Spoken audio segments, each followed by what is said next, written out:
विष्णुं शशिवर्णं चतुर्भुजम् प्रसन्नवदनं ध्यायेत् सर्वविघ्नोपशान्तये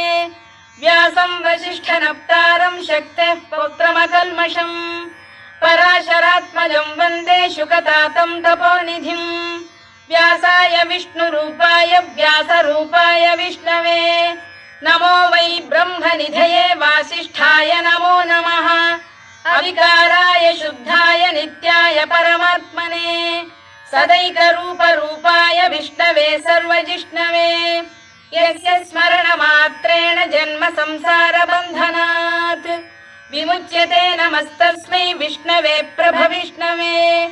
ॐ नमो विष्णवे प्रभविष्णवे। श्रीवैशम्पायन उवाच श्रुत्वा धर्मानशेषेण पावनानि च सर्वशः युधिष्ठिरः शान्तनवं पुनः